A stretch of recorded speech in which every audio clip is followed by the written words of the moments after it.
उपस्थित सर्व सभासद बंधू आणि भगिनींनो, येत्या 18 तारखेला होणाऱ्या छत्रपती सहकारी साखर कारखान्याच्या निवडणुकीसाठी श्री जय भवानी माता पॅनल, त्याचं चिन्ह आहे कब्बसी. या कब्बसीला आपण सर्वांनी मतदान करावं, मतदान रूपी आशीर्वाद द्यावा आणि त्याच्या प्रचाराचा आज नारळ ज्यांच्या शुभ हस्ते संपन्न झाला ते या राज्याचे उपमुख्यमंत्री, आपल्या सर्वांचे नेते आदरणीय अजितदादा पवार साहेब, ज्यांच्या नेतृत्वाखाली आज आपला पॅनल निवडणुकीसाठी उभा आहे, ते पृथ्वीराज बापू जाचक, छत्रपती सहकारी साखर कारखान्याचे माजी चेअरमन विश्वनाथ बुवा गावडे, प्रशांत दादा काटे, जिल्हा बँकेचे आपले जिल्हा परिषदेचे अध्यक्ष, माजी अध्यक्ष नाना पाटील, मदन नाना देवकाते, बँकेचे संचालक दत्तात्रय येळेसर, भारतीय जनता पार्टीचे जिल्ह्याचे अध्यक्ष वासुदेव नाना काळे, राष्ट्रवादी पक्षाचे अध्यक्ष राजवर्धन दादा शिंदे, आपले पक्षाचे समन्वय किरण दादा गुजर, संभाजी नाना होळकर, सचिन सातव, प्रमोद काका काकडे, राजेंद्र ढवाण पाटील, शिवाजीराव काळेसर,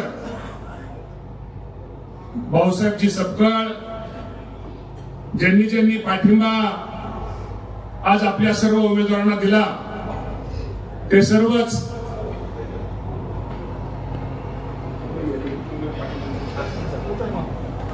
पाठिंबा दिलेले सत्यजित सपकाळ, अभयसिंह निंबाळकर, शहाजीराव निंबाळकर, शशिकलाताई पाटील, आशाबी बागवान, अशोक दिनकर देवकाते पाटील आणि सर्वच उपस्थित असणारे छत्रपती सहकारी साखर कारखान्याचे माजी संचालक, सर्व व्हाईस चेअरमन, आजी संचालक, उपस्थित सर्व आमच्या महिला भगिनी, सर्व सभासद बंधू, मीडियाचे प्रतिनिधी, सगळे पत्रकार बंधू आणि भगिनींनो,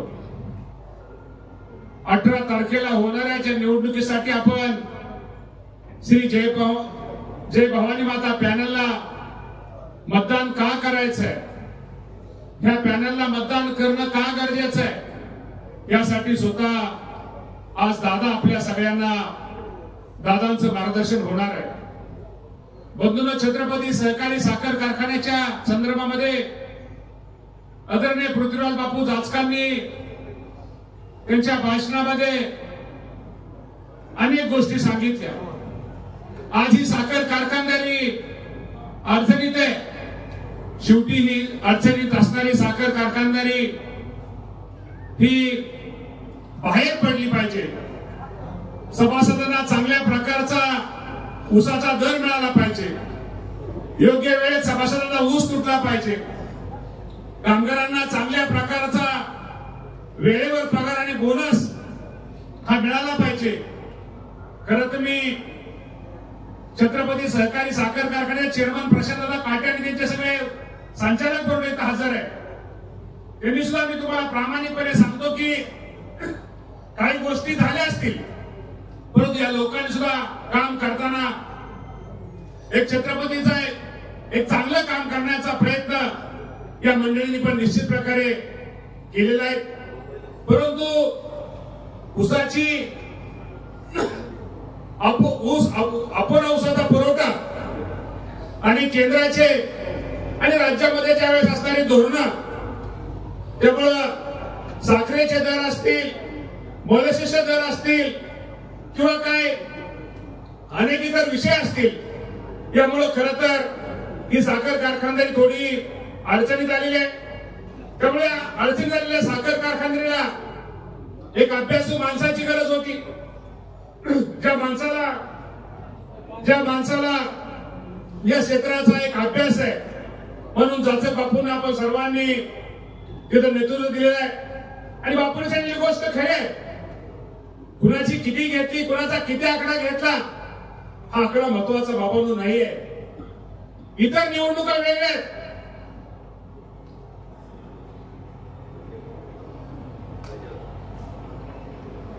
ही निवडणूक आहे आपल्या ग्रामपंचायतीची नाही आहे, ही काय सोसायटीची नाही आहे, ही काय तुमच्या झेडपीची नाही आहे, पंचायत समितीची नाही आहे, किंवा नगरपालिकेची नाही आहे, किंवा ही आमदारकीची नाही आहे. ही निवडणूक आपल्या प्रपंचाची आहे.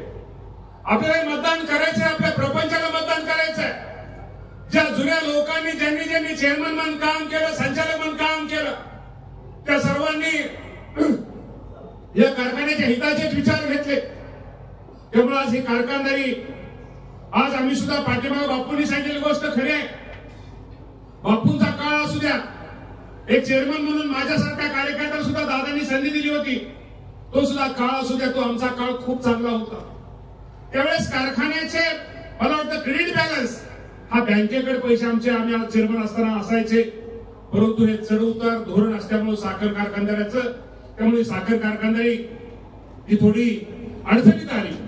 आणि मी खरं तर मी आपल्याला भवानी मातेच्या साक्षीने सांगतो, पूर्वी थोडं मी छत्रपती सहकारी साखर कारखान्यामध्ये फक्त पाठीमागे फक्त तुमच्यासमोर निवडणुकीत आलं. त्यानंतर मी गेली 5-7 वर्ष थोडं साखर म्हणजे थोडं मला इतर काम ज्यादा असल्यामुळं, इतर ठिकाणी असल्यामुळं मी कधी तुम्हाला सांगा हरकत नाही, गेली 5-6 वर्ष त्या कारखान्यामध्ये आज सुद्धा मी कधी गेलो नाही.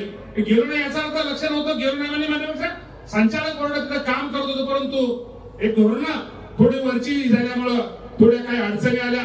त्यामुळे बाबांना आपला कारखाना आज थोडा अडचणीत आलेला आहे आणि अडचणीत आलेल्या कारखान्याला आपल्याला बाहेर काढायचंय. मी तर शिवाजीराव काळे समोर दिसताय, डॉक्टर मेहता, ही सगळी मंडळी, त्यांचा काय राजकारणात संबंध आहे, ह्या मंडळींनी सगळी मंडळी एकत्र यावी यासाठी, किरणदादा असतील, या सर्वांनी यासाठी एकत्रितरित्या प्रयत्न केले. आणि निश्चित प्रकारे मी तुम्हाला एवढंच सांगतो की येणाऱ्या काळामध्ये आपल्या कारखान्याला राज्य सरकारची मदत अजितदादा आहे, केंद्र सरकारमध्ये भारतीय जनता पार्टीचं वर सरकार आहे, त्यामुळे केंद्र सरकारच्या माध्यमातून ही कारखानदारी आपल्याला बाहेर काढण्यासाठी काय मदत करता येईल, राज्य सरकारच्या माध्यमातून आपल्या सगळ्यांना काय मदत करता येईल. सुनील दादा या, सुनील दादांचं पण आपण अभिनंदनचं टाळ्या वाजून त्यांचं अभिनंदन करूया की त्यांनी चांगला निर्णय आपल्या वर या, दादा इकडे वर या, दादा सुनील दादाने पण निर्णय एक चांगल्यासाठी घेतला. बंधूंनो, खरंच सांगतो की ही वेळ, ही निवडणूक ही काय एखादा कार्यकर्ता किंवा एखादा हे सांभाळायची नव्हती. ही वेळ छत्रपती कारखान्याच्या सर्वांनी एकत्र येऊन या कारखान्यासाठी ज्या ज्या काही गोष्टी करणं गरजेचं आहे त्यासाठी ही होती. त्यामुळे आम्ही सर्वांनीच हा एकत्र एक पॅनल सर्व लोकांना बरोबर घेऊन, एक समविचारी सर्वांना एकत्र घेऊन, आदरणीय दादा असतील, बापू असतील, या सर्वांनी हे उमेदवार आपल्या सगळ्यांसाठी सगळ्यांसमोर उभा केलेले. तर मला तुम्हा सगळ्यांना एकच विनंती करायची, बाबांनो, निवडणूक म्हणल्यानंतर निवडणूकच असते, खोटा प्रचार असतो. तिकडे असं झालंय, तिकडे तसं झालंय, तिकडे बापूंचा निगेटिव्ह आहे, तिकडे कोणाचा निगेटिव्ह आहे, हा वेगळा प्रचार करतोय, तो वेगळा प्रचार करतोय. असलं बाबांनो कधीही डोक्यात आणू नका. आज आपण भवानी मातेच्या मंदिरामध्ये उभा आहे, आज भवानी मातेच्या मंदिरामध्ये आपण सगळेजण इथं हजर आहोत. त्यामुळे अशा खोट्या प्रचाराला अजिबात बळी पडू नका. आणि उघडं पडतं, एकदा मतदान झाल्यानंतर, एकदा मतमोजणी झाल्यानंतर, विनाकारण उघडं पाडल्यानंतर त्याचा त्रास आणि निश्चित बाबांनो आपल्या जवळच्या माणसाला, आपल्या नेत्यांना होतो. जे करायचंय आज आपण एकच म्हणूया, पॅनल दादांचा आहे, बापूंचा आहे, आज चिन्ह आपलं कपाशी आहे. फक्त विचार करा. काय असतं, काय मंडळी हुशार असतात, तुमच्यामध्ये कुठेतरी गैरसमज करतील, काय करतील, अशा गैरसमजाला हे करू नका. आणि ते मोबाईल थोडे दिवस मला वाटतं सर्वांनी थोडं हे करा. काय होतं, मोबाईल आणि आमच्या पत्रकार मंडळींचं चूक नाही, त्यांचं बरोबर आहे, शेवटी त्यांना ब्रेकिंग चालवलंच पाहिजे. काय असतं की कधी कधी मी म्हणतो, सहज एखादा आपला कार्यकर्ता म्हणतो की बाळासाहेब पाटील खूप चांगले आहेत पण कधी कधी चुकतात. बाळासाहेब पाटील चांगले आहेत पण कधी कधी चुकतात. कधी कधी चांगले ते कट करतात, बाळासाहेब पाटील कधी कधी चुकतात. Breaking news. त्यामुळे बाबांनो अशा कुठल्याही प्रकारे कुठं कुणी काय मोबाईलला म्हणेल, कुणी काय कुठं काय वेगळं करील. आणि उमेदवारांना पण मला विनंती करायची, सगळे चांगले वेगळं तुमच्या घरच्यांना व्यवस्थित सगळ्यांना सूचना द्या. नाहीतर काय होतं की आणि दुसऱ्याला बाहेर असतं, मतदान कोणाला द्यायचं नसतं. अहो आमचं काय बापूंच्या जवळच्या माणसापाशी केलं, बापूंचं बद्दल आमचं काय नाव, ते मामांचंच तिथे दादाचंच तिथे दादाच्या कार्यकर्त्यापाशी गेलं. अहो दादांचं बरोबर आहे पण ते बापूच असं माणसं लय फिरवाफिरवी करतात. आता कसं आहे, मला 4दा उभा राहिलो विधानसभेला, एकदा पडलो 3दा निवडून आलोय, त्यामुळे आता अनुभव आहे. त्यामुळे अशा भूतापांना आता कसं आहे, प्रत्येक जण असं माझ्यापाशी येणार मला असं फुगवतो की मला वाटतं लयच भारी आहे, काय नसतं रे बाबा. त्यामुळे थोडी माणसं पण काही गोष्टी ओळखाय शिका. काही गोष्टी तुमच्यात आता बसलेल्या काहीतरी एकामेकाबद्दल कुठेतरी नाना पाटील लय तुम्ही हसताय, त्यामुळं तुमच्यात कुठेतरी समज गैरसमज करतील. पण तुम्हाला मी सांगतो बाबांनो, असला गैरसमज अजिबात एकमेकामध्ये होऊन दे. आपल्याला फक्त काय बघायचंय, कबशी बघायची. त्यामुळे कुणी काय सांगेल, कोण म्हणाल, जवळचा लांबचा माझ्या जवळ असताना सुद्धा अहो ते मामा तुमचं म्हणजे असं आता काय लय अनुभवात न गेले म्हणून सांगतो तुम्हाला. त्यामुळे असं बाबांनो कुणी करू नका. आणि ज्यांनी ज्यांनी उमेदवारी माहिती, सगळेच उमेदवार चांगले होते. जे उमेदवार मिळाले त्याच्यापेक्षा जास्त तुडीचे होते. परंतु शेवटी 21 उमेदवार बसताना काही पक्षश्रेष्ठीला पण अडचणी असतात, किंवा काही ठिकाणी काही लोकांना थांबावं लागतं, किंवा काही लोकांना चांगल्या लोकांना इच्छा असतानाही काही लोकांना आम्हा तिघांना पण थांबावं लागलं. याचा अर्थ ते उमेदवार कमी नव्हते असं नाहीये, त्यांना आम्ही कोणाला कमी लेखत नाहीये. नाहीतर काय होतं, लय बापूच्या जवळचा होता, लय मामाच्या जवळचा होता, तुझं काय असं सांगणारे असं काय बॅटरी चार्जिंग करणारे माणसं लय असतात काही लोक. त्यामुळे बाबांनो 18 तारखेपर्यंत कुठलाही गैरसमज आणि काय वाटलं खात्री करा, मोबाईल करा, एकमेकांना लगेच जागा करा. नाहीतर काय असतं, कुठेतरी हे असतं. त्यामुळे फक्त आपण 18 तारखेला कबशी आणि मतमोजणी ज्यावेळेस आपली मतपेटी मोजायला घेतली जातील, मी एवढंच सांगतो की निश्चित प्रकारे आज दादा तर आहेच, पण बारामती तालुक्यापेक्षा दादा असं नाही म्हणणं बरोबरच नाही वाटत. बारामती एवढाच आमचा इंदापूर तालुका एक चांगल्या प्रकारचं म्हणजे मतदानाच्या टक्केवारीत नव्हतं. दादा म्हणतात मतदान तुमच्याकडे इंदापूरला जास्त आहे, पण टक्केवारीत बारामतीच्या बरोबर आमचा इंदापूर तालुका हे कपाशीला मतदान करेल हा विश्वास आपल्या सगळ्यांच्या साक्षीने सांगतो. आणि अधिक न बोलता दादांना बोलण्यासाठी आम्ही आपल्या सगळ्यांच्या वतीने विनंती करतो. आणि पुन्हा एकदा आपण 18 तारखेला कबशीवरती मतदान करावं अशी विनंती करून थांबतो. धन्यवाद. जय हिंद, जय महाराष्ट्र.